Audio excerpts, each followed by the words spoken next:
A to Z Housing Solutions by Society Plus. Once a project is completed, the developer forms a housing society and hand it over to the members who recently bought houses in that project. But many times, society members are not aware about the actual functioning of the society, maintenance, or administration. They come across many difficulties. However, things can get easily streamlined if one takes service of maintenance management system, aka MMS. Let's take a detailed overview of MMS in this episode.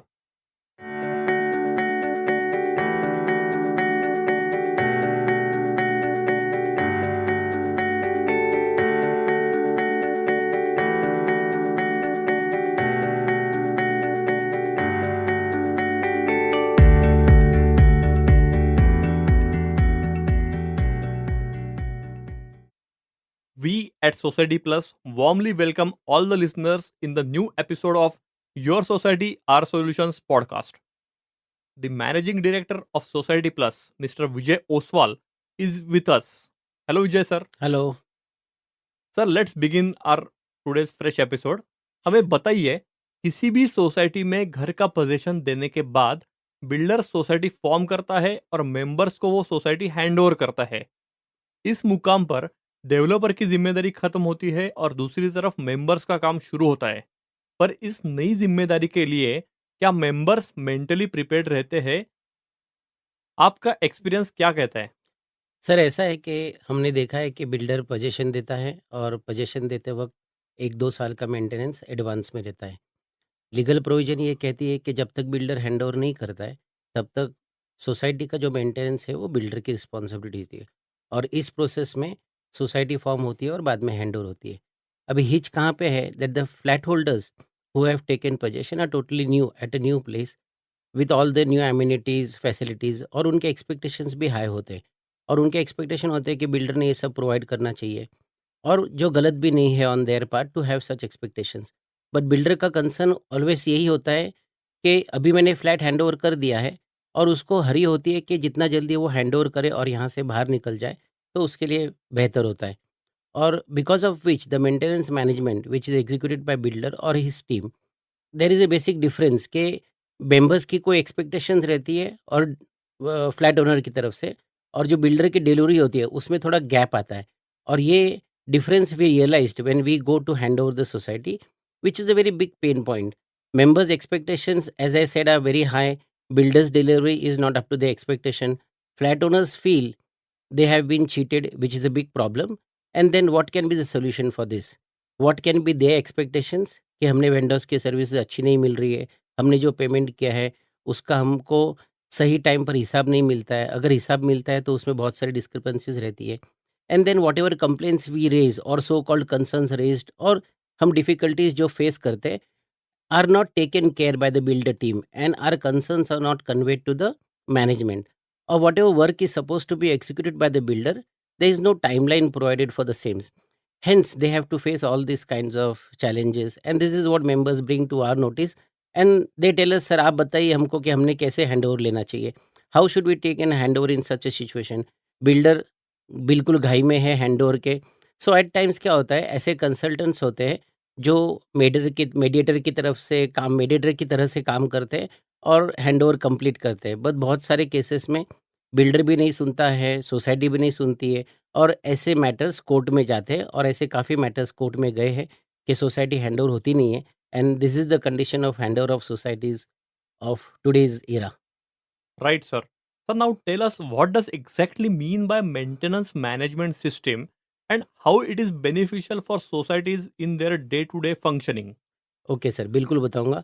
Means what problem we discussed initially on the basis of our experience in this field till date we have understood के deficits कहाँ पे है, कमतरता कहाँ पे है, pen points कहाँ है and as to how we can provide a solution to all this pain points of the members of the managing committee.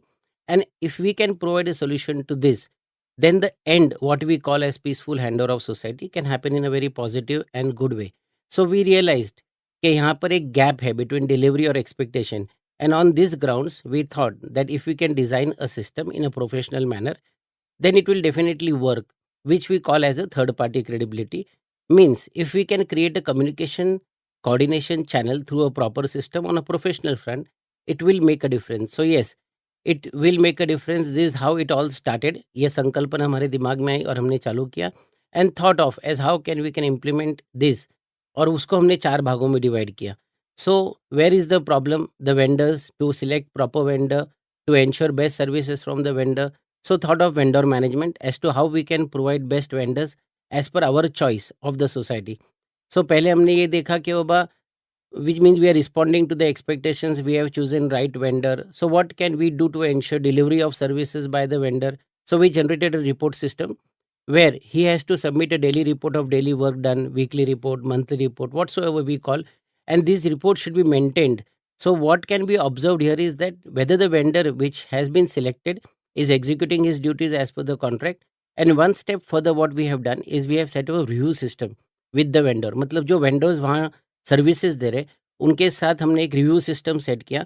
We got to know the deficiencies in the services and over a period of time we started this review system with the committee too. We realize that इनके expectations members के क्या है, services के deliveries क्या है, and noted down, and the same was communicated to the vendors. There next time there has to be a change in the services. सो इससे क्या benefit हुआ कि जो पेमेंट सोसाइटी कर रही है वेंडर्स को, उनको उनके अप्रोप्रिएट रिटर्न्स मिल रहे हैं. And this is how we thought as to how the members can get satisfaction in terms of vendors. How is the vendor management is one part. Second part is financial management. Means what? Builder takes money of maintenance. So what he did, we communicate to the builder that they should take maintenance amount in altogether एक different bank account में.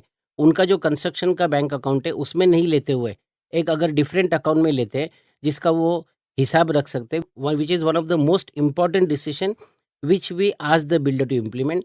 और next ये है कि जो पैसा 1 साल या 2 साल के लिए लिया है उसका बजट प्लान करो, तो the balance of equation of services balanced रहता है. We are going to get against amount received for 1 year और 2 ईयर. और हमने फिर ये भी चालू किया कि उसका क्वार्टरली रिव्यू होना चाहिए. Which happened is that whether the amounts with builder are utilized appropriately, and जो भी अमाउंट स्पेंड हो रहा है वो एक प्लान्ड एक्टिविटी से हो रहा है, जो सबसे इम्पॉर्टेंट इस फाइनेंशियल एस्पेक्ट है. सेकेंडली क्या हुआ कि मेंबर्स में एक ट्रस्ट निर्माण हो गया कि हमारा पैसा सिर्फ मेंटेनेंस के लिए यूज़ हो रहा है और कंस्ट्रक्शन के लिए यूज़ नहीं हो रहा है, और हमें उसके टाइम टू टाइम रिपोर्ट्स मिलते हैं. सो एक तरह से देखेंगे तो developer is executing the finances, हमने उसका कंट्रोल हमारे पास रखा है. Third part is which is one of the most important part. हम समझते हैं कि हमने इतने साल के हमारे अनुभव से देखा है कि member management is very important, because what all we are going to do is for member, and what we do is understand their problems, what kind of maintenance management they need, what are they expecting. On the basis of this we started our systems कि चलो आपको क्या चाहिए आप बताओ, ताकि हमारे systems वैसे डेवलप करें. और उसके लिए कोई कंप्लेन सजेशन, इसको हमने 2 पार्ट में डिवाइड किया. We divide into 2 parts. Construction related issues जो बिल्डर को कम्युनिकेट करने के या बिल्डर के टीम को कम्युनिकेट करने. अगर मेंटेनेंस रिलेटेड इश्यूज है तो उन्होंने हमारे मेंटेनेंस मैनेजमेंट टीम को कंसर्न रेज करने. सो इसमें एक क्लैरिटी आ गई द प्रोसेस की, जो बिल्डर का काम है वो बिल्डर की टीम करेगी, जो मेंटेनेंस का काम है वो मेंटेनेंस की टीम करेगी. और इस डिवीजन की वजह से क्लैरिटी आ गई और ये फ़र्क मेंबर की समझ में आया. तो पहले क्या था कि मिक्स था, इसलिए ऐसा लगता था कि बिल्डर कुछ काम ही नहीं कर रहा है या फिर सही तरीके से नहीं कर रहा है. सो इसमें क्लैरिटी आई, पहले जो क्लैरिटी पहले नहीं थी. और इसका फ़ायदा हुआ कि मेंबर की आई हुई कंप्लेन को इमीडिएटली रिस्पॉन्ड किया जा रहा था, वो क्लियर जाती हो जाती थी, काम पूरा करके दिया जाता था, उसको टाइमलाइन दी जाती थी. और जो कम्युनिकेशन है उनकी बात सुनकर उनको रिस्पॉन्ड करने की जो प्रोसेस थी वो हमने स्टार्ट की, जिसमें हमारा मैनेजर होता है और मैनेजर ये सारी चीज़ें एग्जीक्यूट करता है, जिसकी वजह से we notice that member management also can be done here in a proper way. And last is the software support. हमने आज देखा है कि कल टाइम किसी के पास नहीं है और सबको लगता है कि कम्युनिकेशन डिजिटल होना चाहिए. So we thought that we should give it a digital support. What will happen because of digital support, time बचेगा और डिजिटल कम्युनिकेशन से मेंबर का प्रॉब्लम भी समझ में आएगा और उनको सोल्यूशन भी फास्ट दे सकेंगे. So all this factors help us in forming a good society, और उसका प्रॉपर पीसफुल हैंडओवर भी अच्छी तरीके से हो सकता है और मेंबर और सोसाइटी के साथ रिलेशन भी एस्टेब्लिश हो जाता है. और इसी तरह से मेंटेनेंस मैनेजमेंट थ्रू सिस्टम्स, ये संकल्पना हमने बनाई. हमने सिस्टम्स पर ज़्यादा ज़ोर दिया है rather than providing just facility management, क्योंकि हमारा उद्देश्य मैन पावर सप्लाई करना नहीं है, पर अच्छी सिस्टम सेट करना है, जो एमएमएस के माध्यम से हमने की है। Thank you for explaining in detail Vijay sir. Sir now sir tell us कि ये जो एमएमएस की सुविधा है, is it only design for developers और फॉर सोसाइटीज एज वेल? नहीं सर, ये हमने इनिशियली जब प्लान किया था, जैसे मैंने डिस्कस किया, ये डेवलपर्स के लिए डिज़ाइन की थी। लेकिन हमने बाद में रियलाइज़ किया कि बाबा, if you look at the overall problems, we had design this for builders only to prior handover, मतलब डेवलपर हैंडओवर करने के पहले 1-2 साल का मेंटेनेंस लेता है और वो 2 साल का मेंटेनेंस उनके पास रखता है। But truly speaking this thought came to our mind when we realize this problems, and बाद में देखा कि ये सक्सेसफुल हो रहा है और वही हमारे काम की पहचान बन गई। और हमें बताते हुए गर्व होता है कि ऐसी भी सोसाइटी है, जिसका हम बिल्डर के साथ काम कर रहे थे और हैंडओवर के बाद वही सोसाइटी ने हमारी सर्विसेज कंटिन्यू की। इसका मतलब यही होता है कि हमारे सर्विसेज को एक्नॉलेज किया गया। So now that this we have started this services for societies, but we are not overloading ourselves first. Concern is to set up the systems and then go full fledge in the market. तो हम अभी societies को भी ये services provide कर रहे हैं, लेकिन हम चाहते हैं कि हम जो भी सोसाइटीज़ प्रोवाइड करें, पहले हम फुल्ली इक्विप्ड रहे and then we go full fledge in the market. Right sir. Sir, floating tender procedure for selecting vendors for the maintenance of common amenities like swimming pool, lift, STP plants, generators, and vendor management is a Herculean task for every society. Do you also provide service in this regard under MMS? Yes, we definitely provide this service, और बिल्कुल ये service हम देते हैं, because कोई भी society में एक अच्छा वेंडर सिलेक्ट करना बहुत ज़रूरी होता है, and to get the necessary work done from him is a very challenging job. But for this, what we have done, we have designed a policy that while selecting a vendor, our need is his experience, its cost, and on the basis the selection is done. And in this, we select the vendor on choice basis. Like we have to select one vendor, we ask for 2 to 3 quotations, their interviews are taken, their experience is rated. So ये करते वक्त we have a choice of selecting the right vendor, and accordingly एक contract execute होता है, और the vendor जो होता है उसके साथ रिव्यू सिस्टम सेटअप होता है, रिव्यू लिया जाता है वेंडर का कॉन्ट्रैक्ट के हिसाब से, and that review is discuss with the committee, और उनकी अपेक्षा और वेंडर की डिलीवरी इस पर चर्चा की जाती है। ऐसे पहले कभी नहीं होता था कि वेंडर सामने बैठा है, मेंबर्स बोल रहे हैं और वो सुन रहा है। ये कभी भी नहीं होता होता था, जिसकी शुरुआत हमने की है, जिसको एक बहुत अच्छा रिस्पॉन्स मिला है। मेंबर्स को भी इसका फ़ायदा हुआ है कि हमें जो चाहिए उसका रिव्यू भी हो रहा है और उसमें सुधारना भी हो रही है। हमारी बात सुनी जा रही है और वेंडर को भी ये बात डे 1 से समझ में आई है। तो उसमें काम का भी रिव्यू होता है, and so he also becomes cautious for it कि मेरी सर्विस बराबर होनी चाहिए, और else I will have to face the consequences. और ये सारी डिफ़िकल्टीज़ आ सकती है। So to me during the renewal of my contract, कि जब मैं मेरा कॉन्ट्रैक्ट रिन्यू करूँगा, तो ये सारी चीज़ें सामने आएगी, and all this things are taken care of. और इस प्रोसेस में हमारा जो प्रॉपर्टी मैनेजर होता है, उसको हम टेक्निकल ट्रेनिंग देते हैं, और इस टेक्निकल ट्रेनिंग की वजह से ही keeps reviewing all these aspects, and which is supported by a senior management team who time to time society में विज़िट करते हैं, उनसे रिव्यू लेते हैं, कमिटी मेंबर्स के रिव्यू लेते हैं। सो वी डोंट डिपेंड कि अब एक ही प्रॉपर्टी मैनेजर पे हम डिपेंड नहीं होते, तो हमारी टॉप मैनेजमेंट टीम भी है। So but it is a team work, so it is not restricted only up to the manager, but our senior team also comes and meet the committee, take the review at regular interval. और इस तरह से हम जो returns की बात करते हैं कि कॉस्ट वर्सेस सर्विसेज, वो भी यहाँ पर जस्टिफाई होता है, and we take good care of this, and we have got good results for the same. Our aim is society's responsibility, and our execution is what we aim to. Right sir. Sir, society plus के आपके brochure में आपने एक बहुत ही महत्वपूर्ण उल्लेख किया है मेंबर्स मैनेजमेंट सिस्टम का। सर, किसी भी सोसाइटी में पीपल हैंडलिंग ये बहुत ही क्रूशल मुद्दा रहता है, क्योंकि मेंबर्स के अनबन से सोसाइटी का वातावरण बिगड़ सकता है।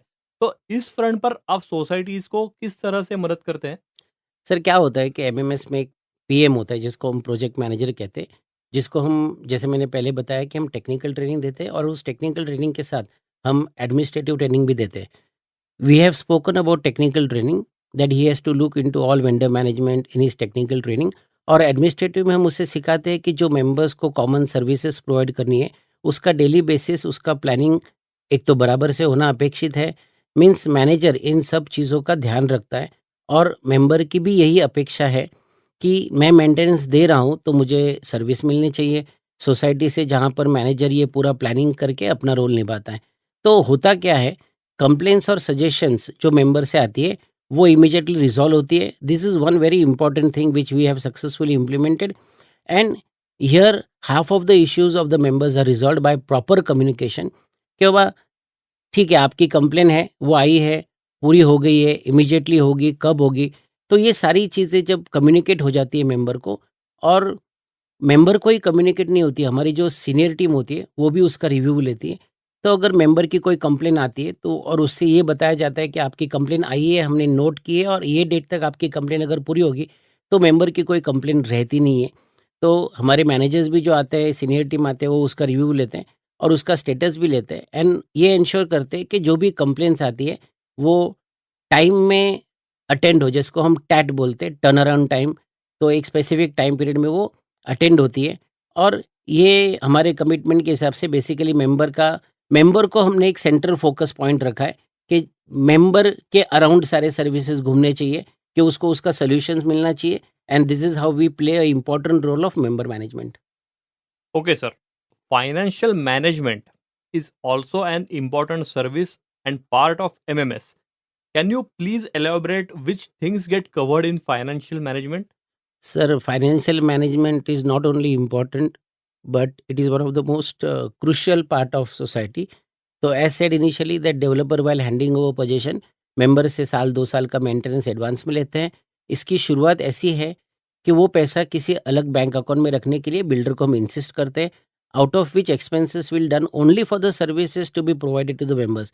This kind of guidance is provided by us to builder team, and the control of fund जो होता है वो मेंटेन होता है। तो बेसिकली क्या होता है, व्हाटएवर अमाउंट्स आते हैं वो अप्रोप्रिएटली खर्चा हो रहा है, उसका पीरियोडिकली अकाउंट एडॉक कमिटी को दिया जाता है, ऑडिटेड रिपोर्ट क्वार्टरली बेसिस पे एडॉक कमिटी को दिया जाता है, which gives assurance to the members कि जो भी अमाउंट है वो एक प्रॉपर वे से यूटिलाइज हो रही है, and this also gives member a clear picture of available funds from time to time, which also gives the assurance to members that their funds are used for the maintenance and not for construction purpose। तो उनकी hitch ये होती है कि कहीं हमारा पैसा construction के लिए यूज़ नहीं हो रहा है। तो ये सिस्टम सेट करने से उनको इस बात का अश्योरेंस हो जाता है कि नहीं बाबा, हमारा पैसा सही जगह यूज़ हो रहा है। हेंस दिस वन मैसेज, और we can say their fulfillment is done through financial management, and whatever amounts they have paid for 1 year or 2 year, that will suffice for that much period or will get exhausted। तो इसका एक उनको अंदाज आता है, and for this a financial revenue budget prepare किया जाता है, वो सारे मेंबर्स के साथ शेयर किया जाता है, so that they are prepared in a worst come worst situation, which also have gives a fair idea of planned actual versus actual. So while society hand over की जाती है, we also execute the financial hand over, which becomes a very smooth hand over at the time of, जैसे कि timely communication to the members कि आपका इतना पैसा जमा हुआ था, इतना खर्चा हुआ है, और आपको बिल्डर से इतना हैंड ओवर लेना है। So this becomes a very peaceful handover. That is again a trust developed within the members and the developer. And the advantage of builder is that builder has handed over everything in a proper way and transparency is maintained at all levels. So यहाँ पे क्या होता है, member और developer के बीच में एक trust का रिलेशन री-एस्टेब्लिश हो जाता है, जो कहीं ना कहीं गुम हो चुका होता है, ये हम मानते हैं।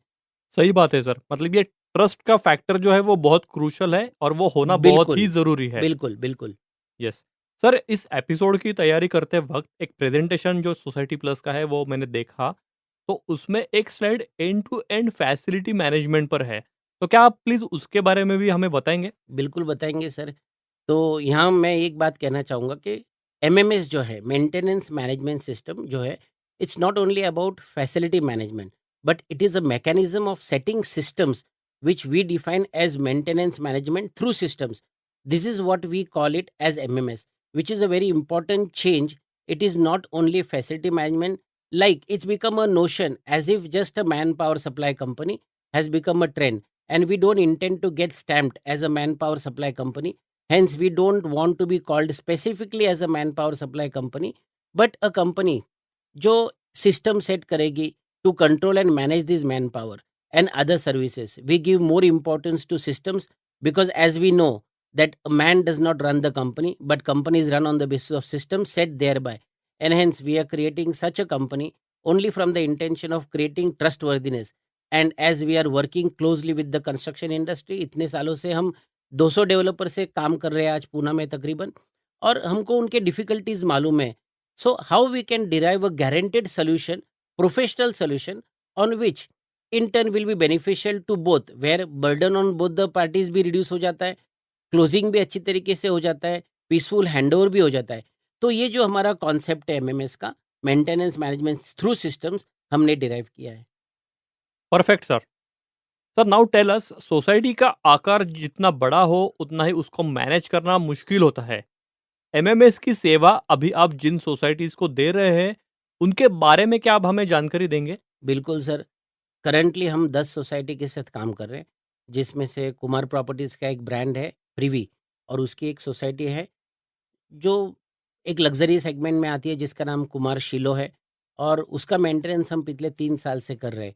जिसका फ्लैट ये सुपर लग्जरी सेगमेंट में आता है, जिसके फ्लैट की कॉस्ट तकरीबन 8 करोड़ के आसपास है.